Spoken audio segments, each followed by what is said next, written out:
dei 200 misti ai campionati italiani giovanili del 2012, Alessandro Morbin. Corsia 2 lo ritroviamo il vice campione italiano giovanile dei 100 farfalla, Cristian Sperandio, Rallazzurra. Corsia 3 per i colori dell'Unione Sportiva Idros, Leonardo Bardin. Corsia 4 nel 50 stile libero è stato medaglia di bronzo ai campionati italiani giovanili edizione 2013, Andrea Testolin, Leosport. In corsia 5 il più giovane, classe 99, vice campione italiano di categoria di questa gara e bronzo nei 50 stile libero, Giona Mainardis, Gevona Nuoto Atlantis. Corsia 6 è stato bronzo ai categoria del 2012 nella velocità 50 stile libero, Alessandro Bosa, Altares Castelfranco.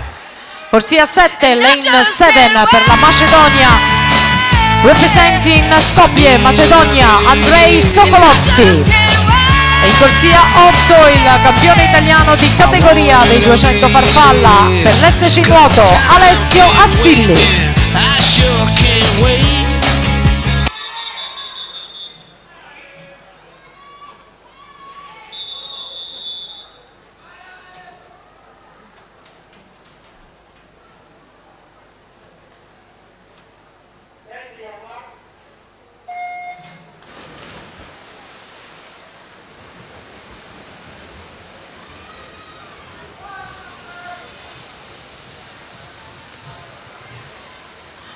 Primato della manifestazione in questa gara, 52.02 di Andrea Pegoraro, nuotato nel 2008, intanto il passaggio deciso di Sperandio che ha nuotato questa mattina 55.01, a lui davanti 25.41, Bardin 25.86, Testolini in terza posizione 26.01, uno Sperandio scatenato che ha già vinto oggi il 100 farfalla con il nuovo primato della manifestazione, in caccia della prestazione, testa bassa per lui, una lunghezza e mezzo, 2 lunghezze su tutti gli altri, va a vincere anche lo stile libero, Cristian Sperandio 51.91, e allora è danza dei nostri pinguini mascotte del Memorial Chiara Giavi.